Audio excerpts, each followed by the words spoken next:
wonderlike geleentheid. Dit gee ons 'n kans om, soos wat ons verlede Sondag met mekaar gesê het, om vir 'n week lank onsself voor te berei, om in die stemming te kom daarvan, om onsself te ondersoek, om ons verhouding met God 'n bietjie te weeg, vir onsself. Want ons is besig om 'n pad te stap met die koning van alle konings, het ons laas Sondag vir mekaar gesê. Die een voor wie ons die knie buig, die een wat nie net vir my 'n leermeester, die rabbi is nie, maar die een wat my koning is, my Heer, die Heer van alle Here. En ek het goed gedink dat ons miskien bietjie meer in diepte ingaan oor die brood en die wyn, wat ons almal so ken, wat deel is van nagmaal. Het jy al vir jouself gevra, hoekom gaan nagmaal spesifiek oor die brood en die wyn? Hoekom die brood? Hoekom is die brood die teken? Ja, ons weet dat wanneer ons nagmaal gebruik, dan haal ons aan gewoonlik Jesus se woorde waarin Jesus die nagmaal ingestel het, né? Maar hoekom het hy spesifiek daai brood gebruik? En hoekom wyn? Hoekom as ons weet dat die nagmaal of die Paasfees dan baie te doen het met die lammetjie wat geslag moes word? 'n lammetjie wat 'n jaar oud is, 'n rammetjie daarmee saam, wat geen gebrek het nie. Hoekom dan wanneer ons by nagmaal kom, is dit brood en wyn? Voor ons in detail ingaan, kom ons lees weer saam presies dieselfde gedeelte wat ek laas week gelees het, maar ek wil hê ons moet so klein bietjie val op 'n ander plek. En dan spesifiek Matteus 26 vers 17 tot 30 en ek lees vir ons soos dit opgeteken is en wat julle op die skerm sien.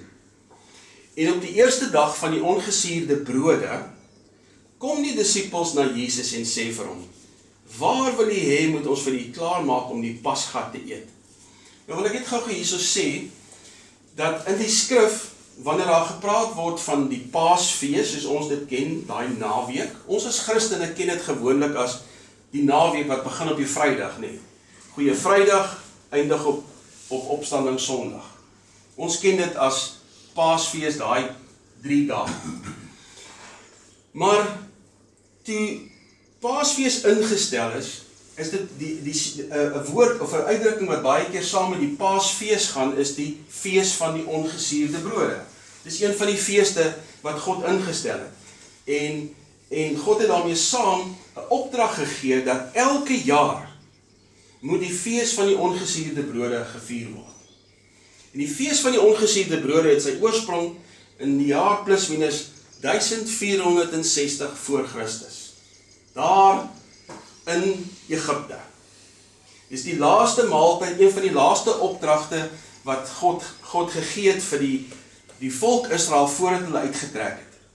En die rede vir die Paasfees of die fees van die ongesuurde brode was dood eenvoudig dat dit hulle moes herinner aan God se verlossing.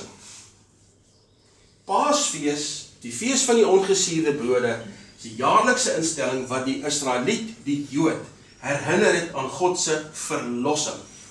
Dis 'n sleutelwoord. Sy verlossing. Verlossing vir hulle uit Egipte. Maar toe rol die geskiedenis aan en ons het 'n groter verlossing. En dit is Jesus Christus. So Paasfees, die fees van ongesuurde brode, wys heen na Jesus Christus toe. Maar wat ons dan gekry het is, so typies byvoorbeeld, die opdrag van God was gewees, dat van toe af, is die maand Nisan, of April maand in ons term, is die begin van die jaar vir die Jood. God het dit besluit, dat daai maand is die eerste maand van die jaar. In die beskrywing in Eksodus 12, sit God dit mooi uiteen, wanneer hy sê, van nou af, is dit die begin van julle jaar, die maand Nisan. En op die 10de dag van daai maand, moet julle begin om die rammetjie uit te soek. Julle het 4 dae tyd. Dis die 10de en die 14de van Nisan, moet julle daai rammetjie wat vlekloos is uitsoek, En as jy as gesin nie 'n rammetjie kan bekostig nie, moet julle 'n paar gesinne kry, en julle moet saam daai rammetjie uitsoek. Hy moet dan geslag word, en die aand van die 14de word die Pasga geëet. So die aand van die 14de, wat oorgaan na die 15de volgens die Joodse dagtelling, daai aand is die aand wat die fees van die ongesuurde brode plaasvind. En by daai feesviering is daar 3 belangrike items op die tafel. Dis die ongesuurde brood, wat ons nou 'n bietjie by gaan stilstaan. Dan is daar 'n mengsel van kruie, bitterkruie, en dan is daar die lammetjie se vleis. En interessant, God sê, daai lamsvleis mag nie gekook word nie. Dit moet gebraai word. Ja, interessant, né? Dit moet gebraai word. Dis nou maar lekker ding om te weet as 'n boerseun ons kan braai nie. So braaivleis kom 'n lang pad, manne. Daar's wysheid daarin. So dit moet gebraai word. En belangrik, al daai vleis moet opgeëet word. Geen van daai lammetjie se vleis mag oorstaan na die volgende dag toe nie. En dit is interessant dat hier gebeur nou iets waar God in Egipte al klaar vir ons 'n sleutel begin gee van die offerhandes aan hom moet in die een dag begin nuttig word. Later in Numeri lees ons dat al die offerhandes altyd gaan oor daai een dag, behalwe een offer. En dis die vrywilligheidsoffer. Iemand wat wil sê ek wil aan God vrywillig eer doen. Daai vleis mag vir 2 dae goed wees. En ons het by vorige geleentheid 'n bietjie gaan stil staan as jy kyk na daai 48 uur wat daai spesifieke offer, hoe dit absoluut verband hou met die tydsbestek van Jesus in die graf. Maar ek gaan nie daarby stil staan vandag nie.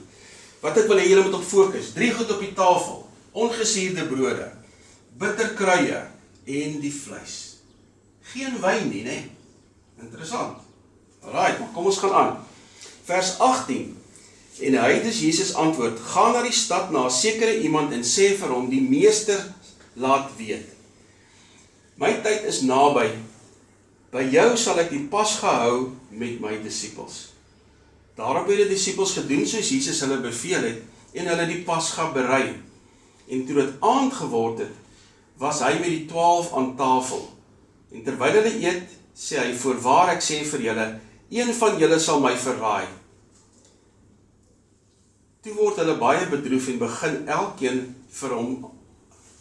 van hulle, elkeen op 'n ry, nê, elkeen vra vir hom, is dit miskien ek, Here? So daarby stil gestaan. Toe antwoord hy en sê, hy wat saam met my sy hand in die skottel insteek, hy sal my verraai. Die seun van die mens gaan wel heen soos daar van hom geskrywe is, maar wee daardie man, deur wie die seun van die mens verraai word. Dit sou vir hom goed gewees het as daardie man nie gebore was nie. En Judas, wat hom sou verraai, antwoord en sê, is dit miskien ek, Rabbi? Hy antwoord hom, jy het dit gesê.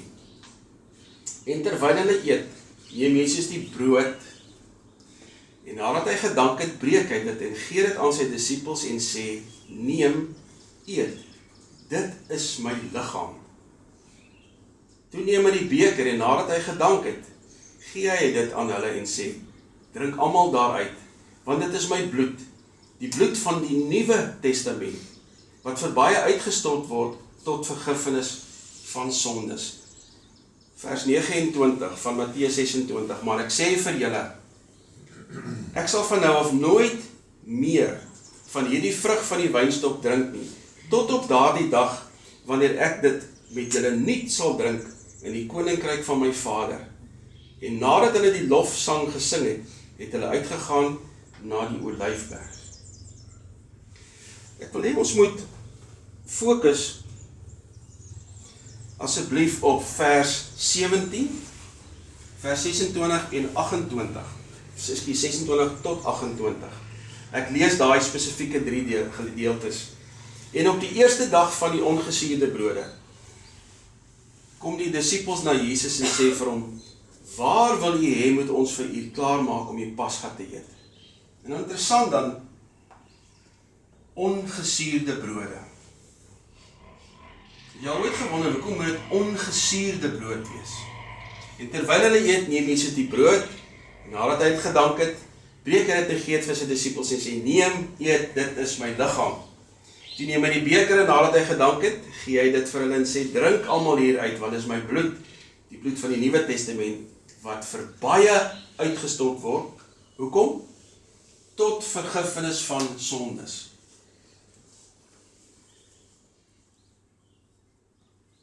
Die Amplified sê Jesus, take, eat, this is my body. Drink from it, toe hy met die wyn vir hulle gee. Drink from it all of you, for this is my blood of the new and better covenant. Dis 'n interessante verduideliking van daai Griekse woord, nee? A better covenant which is being poured out for many for the forgiveness of sins.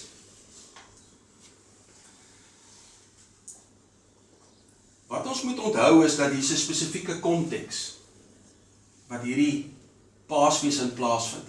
Vir die 1400 en plus minus 50ste keer in 'n ry vind Paasfees plaas. Dis eintlik wonderlik om te dink. Dat toe God die opdrag gegee het in Egipte, van nou af moet julle die Paasfees hou, toe vind dit plaas elke jaar en plus minus 1450 kere het dit plaasgevind toe Jesus hierdie self doen. Soos ek gesê het, die 10de van die maand Nisan, en die 15de moet dit geëet word, moet die vleis geëet word, en moet hierdie Paasfees die eerste keer geëet word. En hierdie Paasfees, interessant, hou vir 7 dae aan. Die hele Feast of Unleavened Breads vind plaas vir 7 vol dae. So waar kom dit vandaan? For 7 days you shall eat unleavened bread, and on the first day you shall remove leaven from your house. On the first day you shall have a holy and solemn assembly. You shall also observe the feast of the unleavened bread, for on this very day I brought your hosts out of the land of Egypt. Hou die fees dat julle altyd julle kan herinner van waar het ek julle uitgehaal, hoe het ek julle verlos. Want onthou, daai aand, wat die Paasfees die eerste keer gevier is, was die aand wat die verderwer, waar God self die eerstelinge gedood het in elke huis in Egipte, wat nie die bloed aan die deurposte gehad het. Dis die 10de plaag wat Egipte getref het. En daarna was Farao so verneder, dat hy gesê het, asseblief, laat die Israeliete net gaan. Ek kan dit nie meer hanteer nie, daar gaat julle. God verlos Israel uit die kloue van die Egiptenare. En hier word hulle herinner daaraan elke jaar, hierdie verlossing wat gekom het. Maar Paulus kom in 1 Korintiërs 5 vers 1 Korintiërs 5, 6 tot 8, dan sê hy, do you not know that a little leaven leavens the whole batch of dough. 'n Klein bietjie suurdeeg trek deur die hele brood. Klein bietjie suurdeeg, dis wat hy na verwys. Clean out the old leaven so that you may be a new batch. For Christ, our Passover lamb, has been sacrificed. Therefore, let us keep the feast, not with the old leaven, but with the unleavened bread of sincerity and truth. Hier kom nou 'n nuwe beginsel by. Ongesuurde brode uit Egipte, en hier kom Paulus en hy gee vir ons 'n ander sleutel. Hy sê, maar weet julle wat? Hierdie ongesuurde brode, die suurdeeg, het 'n spesifieke betekenis. Dis 'n suurdeeg wat spreek van sincerity and truth. Hier kom iets anders in. So waaroor gaan dit? Dit gaan daaroor dat ek en jy as gelowige word aangemoedig om die suurdeeg wat daar verwyderd moes word, want dit was ongesuurde brode wat aangebied was met Paasfees. Die suurdeeg moes uit die huise uit verwyder word. Daar mag geen suurdeeg in die brood ingemeng word nie. Suurdeeg is gelyk aan sonde. Paulus kom sit hierdie twee goed bymekaar vir ons. Soos wat die simboliek wat daar was in die suurdeeg wat uit die huise uit verwyder moet word in Egipte, brode wat gebak moet word wat nie suurdeeg in het nie, is 'n heenwysing na ons lewens wat sondeloos moet wees. Ek gaan dit nou vir ons 'n bietjie unpack. Maar voor ek dit bietjie unpack, nee, ek het nou die bakker van baksters onder ons gehad. Kyk, as hy dan praat van brood en suurdeeg, dan moet jy nou maar iemand kry wat elke dag bak. Ek dink so pretty my nerves on end. So, ek het vir Kes gevra, nee. Kes, kom praat net bietjie met ons oor hierdie beginsel van ongesuurde brode, hierdie unleavened bread. What is leavened and what is unleavened? Okay. So, Can you guys hear me? No, thank you not. Okay. Can you hear me now? Yes. A little bit. Okay. Can you hear me now? Yes. Okay. Unleavened bread is nothing that has any yeast or raising agents that will make it puff up and create air. So it's a flat bread, it's crispy, and it's basically a few ingredients put together. Whereas the leavened bread is got natural yeast like your sourdough, and your yeast and baking agents like baking powder or baking soda, which will give the puff and the rise to the bake and pastries and stuff. So that's what that all means. Okay. It's two interesting words that she uses. Yeast, leaven, or baking powder makes a bread puff up. It's a rising agent. And it's so interesting. Looking at this picture, you'll see on that side, unleavened bread, and on this side, leavened bread. Die een is opgepof, het gereis, die ander een is plat. Ons kan so sien, as jy na hierdie prentjie kyk, dan sien jy maar daar's die gaatjies, the air holes is in the one, and flat bread on the other is the other one, without the yeast, sonder die suurdeeg. Brood met suurdeeg, brood sonder suurdeeg. En ons gaan vandag tipiese unleavened brood ook gebruik wanneer ons die brood geniet met die nagmaalstafel. Tipiese Joodse brood. Matzo crackers. Ja, matzos. Ons gaan dit ook geniet vandag. Maar kom ons kyk dan nou gou. Wat sê 1 Korintiërs 5 vers 16? Weet julle nie dat 'n bietjie suurdeeg die hele deeg versuur nie? Suiwer dan nou die ou suurdeeg uit. Ek gaan oor na vers 8 toe.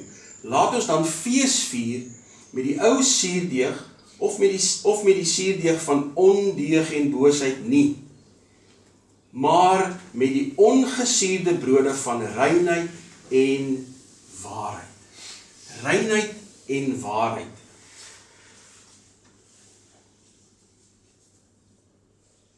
Vader wil hê dat ons moet verstaan waaroor gaan die simboliek hier. Hoekom die ongesuurde brode? Want die simboliek daarvan is dat ongesuurd beteken eintlik sonder daai rising agent kom ons verwyder die sonde wat so maklik opstaan in ons. Dis 'n verwysing na sonde sonder die opgeblaasenheid. En sien ons dit nie baie nie. Dat mense soms opgeblaase kan wees. Al wat jy raak sien, is dit wat hulle doen wat verkeerd is. Dit wys. Dit bring 'n groot kop aan mense. Mense kry 'n groot kop van sonde. Dinge wat verkeerd loop. Mense kry 'n groot kop, 'n opgeblaasenheid van die sonde van alle sondes. Wat? Trots.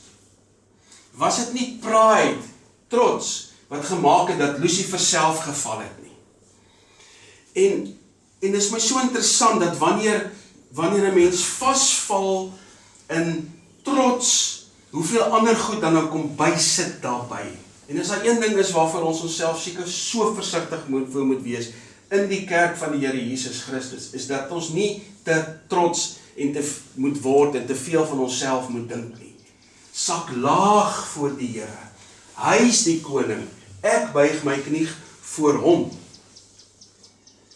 Dit is aan daai air pockets wat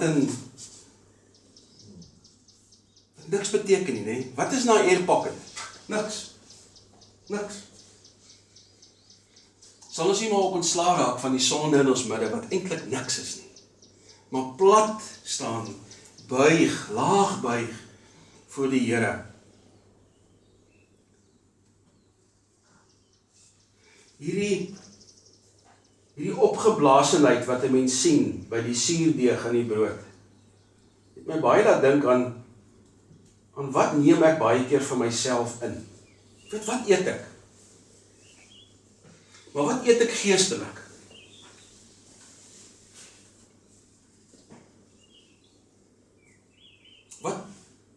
Wat se sonde kruip nie by my in deur my sig nie? Wat se sonde kruip nie by my in deur my hoor nie? Wat se sonde word nie deel van my omdat ek my meer steur aan wat my liggaam nodig het as aan wat my gees nodig het? En die brood is tog iets wat jy eet, is tog iets wat jy inneem. En dis die absolute uitdaging wat daar vir ons staan, voor ons is en sê, maar wanneer dit kom by dit wat ek inneem geestelik, dan moet ek inneem geestelik dit wat goed is. Die ongesuurde brood is die brood wat goed is. Dis die brood wat nie die sonde in het nie. Dis die brood wat nie die opgeblaasenheid in het nie. Dis die brood wat vir my geestelik goed is. Maar daar's 'n ander mooi simboliek en dis een van die hoofredes hoekom daar ongesuurde brode moes wees in Egipte. Want sien, wanneer jy brood voorberei en dit het suurdeeg in, dit het yeast in, dan moet jy wag. It takes time to do its job. Wat baie interessant is, dit sonde doen dieselfde, hè? As sonde ingeslyp het, vat dit sy tyd om sy job te doen, maar hy gaan jou corrupt eventually. Maar God was baie slim geweest hier, want hy het vir die Jode gesê, luister, julle moet reg wees. Die opdrag, gaan lees die gedeelte in Exodus 12. Die opdrag was eintlik so geweest, dat wanneer julle hierdie ongesuurde brode eet, maak dit vinnig. Daar's spoed daarmee ter sprake. Maak vinnig, wees reg. Julle moet klaar omgord wees, het hy gesê. Hy het gesê, as jy met 'n kierie loop, moet jou kierie klaar in jou hand wees. Daar was nie tyd gewees vir suurdeeg om sy ding te doen nie. Now yeast that time to do its thing. Maak hy brood vinnig. Slag die lam, eet hom. Maak die brood vinnig. Geniet die aandete, want die verlossing kom. En daai is 'n wonderlike woord vir vandag. Hardloop na die Vader toe. Maak skoon wat skoon gemaak moet word. Sit spoed aan. Maak jou saak reg met die Here, want die tyd kom. Is dit nie wonderlik nie? Dat die Here deur ongesuurde brood illustrasie en simboliek vir my en jou vandag kom aanmoedig en sê, weet jy wat? As jy die kans het om van sonde ontslae te raak, doen dit vinnig. As jy die kans het om 'n saak reg te stel vir die Here, doen dit vinnig. Wees omgord. Staan met jou kierie in jou hand. Ek kan nie gou genoeg hierdie saak regstel wat ek moet regstel nie. Doen dit. Kry spoed.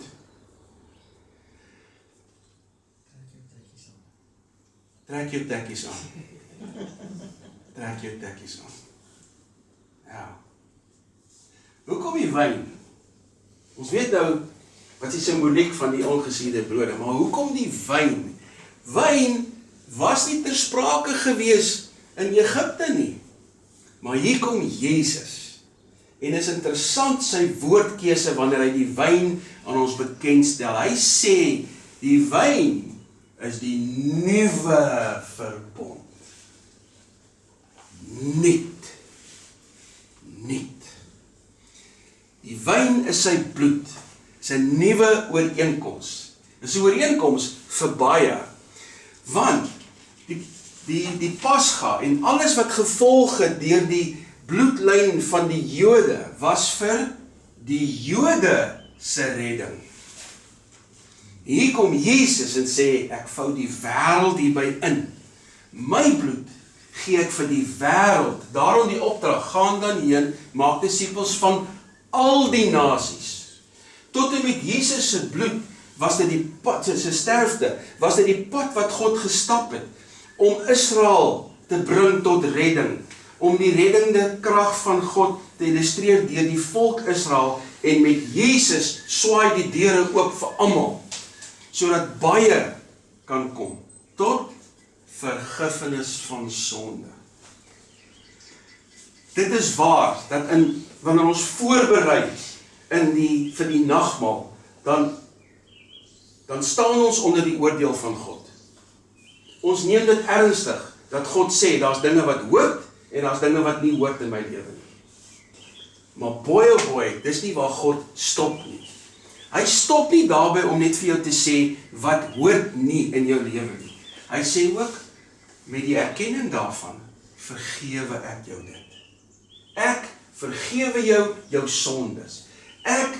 As jy erken, en jy weet, en jy maak reg, Jesus, vergewe jou, en die wyn is 'n teken van die vergifnis van Jesus ons Christus.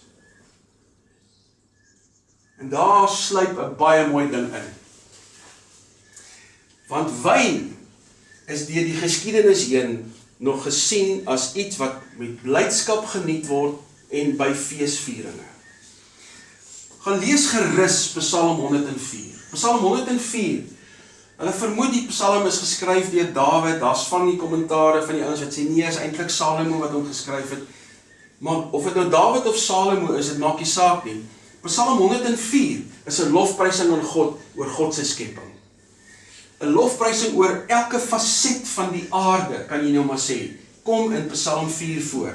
En is so interessant, dat vers 14 en 15 so by mekaar sit in Psalm 104, en hy sê, hy laat gras uitspruit vir die diere en die plante tot diens van die mens, om broodkoring uit die aarde te laat voortkom, en dat wyn die mens se hart bly maak, om die aangesig te laat blink van olie, en die brood die mens se hart kan versterk. Wow! Honderde jare voordat Jesus die nagmaal ingestel het, skryf die psalmdigter en in een vers, in een psalm, sit hy die brood en die wyn by mekaar, en dit het te doen met die reddende krag en die blydskap, die feesviering wat ons het in Christus. Dit is amazing. Sê net vir my net, dat God se hand nie hier teenwoordig is. Die wyn sê, ons kan feesvier. Die wyn sê, ek is gered. Maar dan sal baie belangrike ding wat Jesus ook hier sê, nee, hy sê, ek gaan hierdie wyn en hierdie brood saam met julle nou geniet, ek gaan nie weer van hierdie wyn drink nie, totdat ek weer kom nie. Dis wat Jesus sê. Totdat ek weer kom. Wat beteken dit? Dit beteken, daar is vir my en vir jou 'n vooruitsig. Daar is 'n vooruitsig van Jesus wat kom. Daar is 'n vooruitsig en Jesus is by sy eie woorde, sê hy 4 dinge rondom dat hy weer kom. Eerste ene wat hy sê is, ek sal weer kom. Hy gee vir ons die versekering. I will come again. Everyone will see it. Almal gaan dit sien.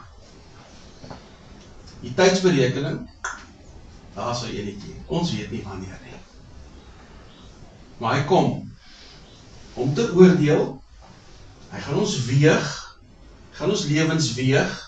Ek en jy gaan geweeg word, maar hy gaan ons vergoed, en hy gaan ons by mekaar maak, en hy gaan ons saamvat.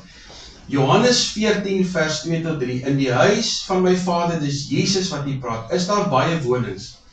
As dit nie so was nie, sou ek dit nie vir julle gesê het nie. Ek gaan om vir julle plek te berei. En as ek gegaan het en vir julle plek berei, kom ek weer en sal julle na my toe neem, sodat julle ook kan wees waar ek is.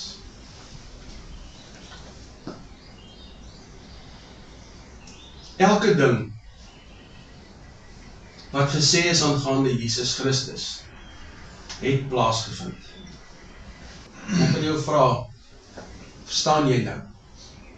Verstaan jy dalk vandag een dingetjie beter oor hoekom ons die nagmaal vier? Verstaan jy dat dit 'n geleentheid is om die suurdeeg, die sonde agter te laat? Verstaan jy die simboliek van dit? Verstaan jy dat Jesus ons sondes vergewe? Verstaan jy dat Jesus hier deur die wyn 'n nuwe ooreenkoms aangegaan het? 'n nuwheid, 'n nietigheid bygebring het. Sy bloed, sy verlossende krag. Verstaan jy dat nagmaal is 'n feesgeleentheid? Dit is 'n geleentheid waar ons met erns onsself voorberei, maar dit is 'n feestelike geleentheid, want dit wys heen na Jesus Christus. Dit versterk ons. Dit maak ons sterker, want wanneer ek ligter is van die sonde, is ek nader aan God. Ek is ligter van dinge wat my terughou. Ek is ligter, ek hoef nie te dink daaraan nie, want God dink nie weer daaraan nie. Die bloed van Jesus Christus reinig ons van alle sonde. Alle sonde. Kom ons geniet hierdie nagmaal met 'n nuwe begrip van die brood, 'n nuwe begrip van die wyn. En kom ons herinner ons mekaar daaraan. Dit is 'n goeie geleentheid. Geleentheid wat eendag gaan ons laaste nagmaal hê. En van dan af is ons by Jesus. Amen. Vader, in die naam van Jesus Christus, dank ek U vir 'n geleentheid om weer te kon kyk na die diepere betekenis van die nagmaal en die simboliek daarvan. O Heilige Gees, is my gebed dat U die naprediker sal wees van hierdie boodskap. Dat U vir ons sal help in ons menslikheid, dat dit sal insink, dat dit sal traksie kry in my gedagtes, dat dit vir my in 'n beter posisie sal stel, nou dat ek verstaan, of meer verstaan, of opnuut verstaan, wat U, o Jesus, vir my gedoen het aan die kruis. Die wysheid waarmee U opgetree het, Vader, die konsekwentheid waarmee U met die jare, oor die jare heen gehandel het. En ja, Here, die 2025 jaar, wat nou al verby is, wat ons hierdie nagmaal kan hou, tot eer en verheerliking van U groot en heilige naam. Ek bid dat U ons sal seën met die gebruik van hierdie nagmaal nou. In Jesus se naam bid ek dit. Amen.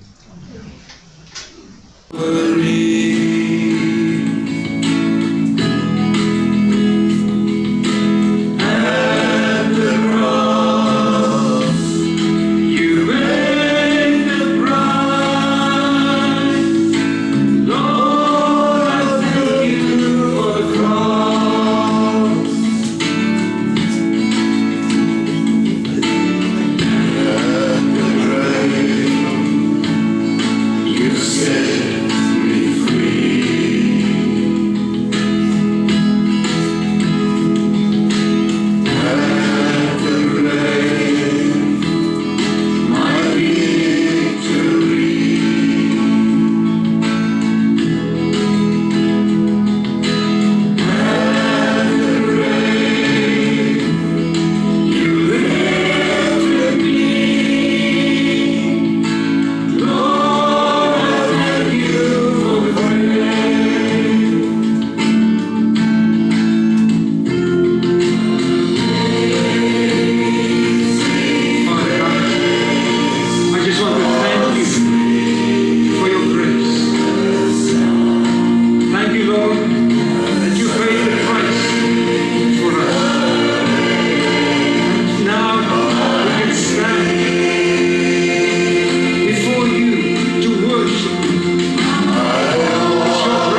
Soos ons nou gelees het vroeër, Jesus het in die nag, waarin hy verraai is, het hy die brood geneem voor sy disippels, saam met sy disippels daar in die vertrek.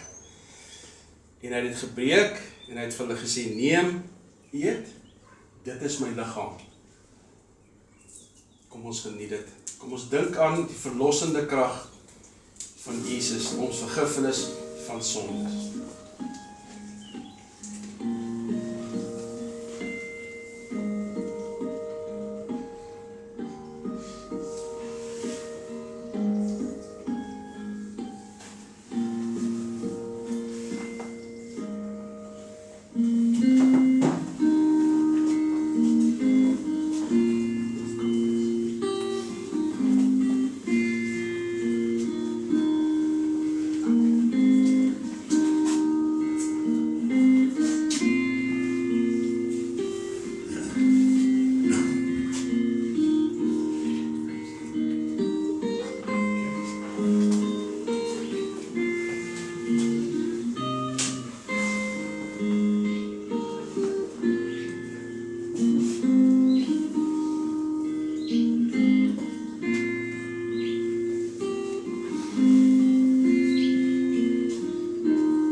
Skrif sê vir ons, en toe neem hy die beker, en nadat hy gedank het,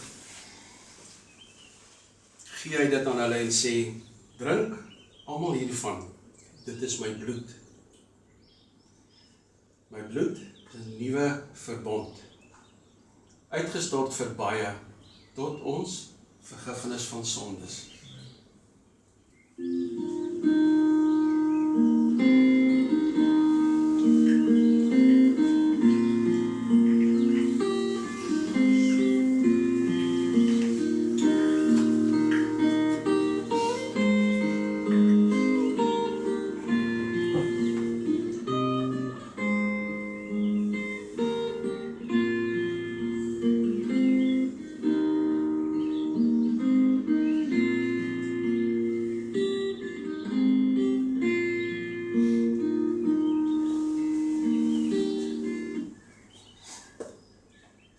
Hemelse Vader, baie dankie. Dankie dat U seun gestuur het.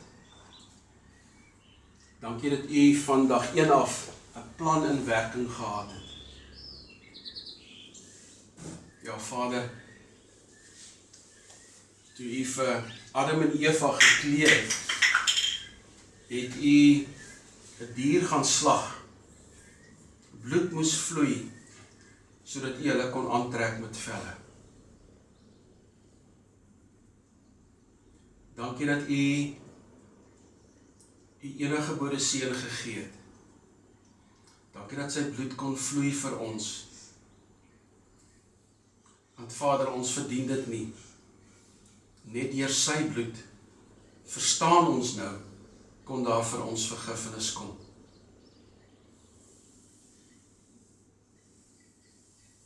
Dankie Vader, dat U ons kom red het.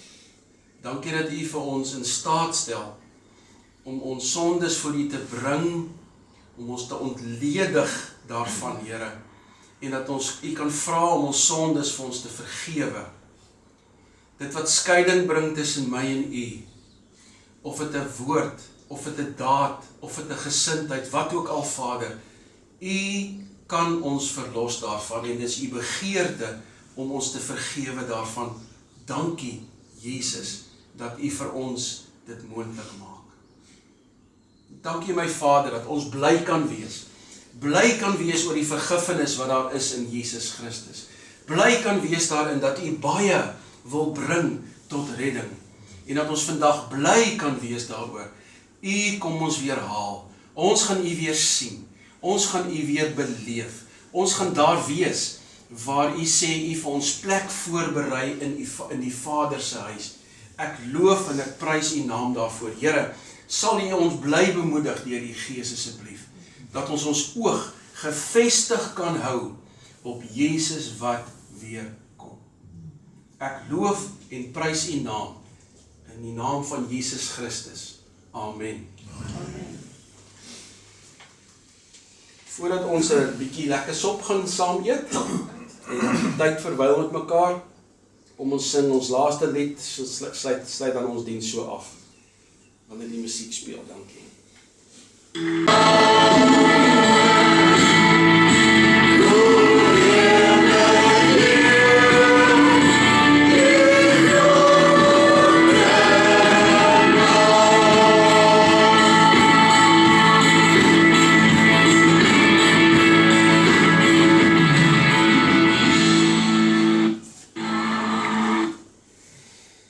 Ontvang die seën van die Here. En aan hom wat mag het om te doen ver bo alles wat ons bid of dink, volgens die krag wat in ons werk, aan hom die heerlikheid in die gemeente in Christus Jesus, deur alle geslagte tot in alle ewigheid. Aan hom kom toe die lof en die eer. Ontvang daai een se seën. Mag God julle behoed en bewaar tot in alle ewigheid. Amen. Amen.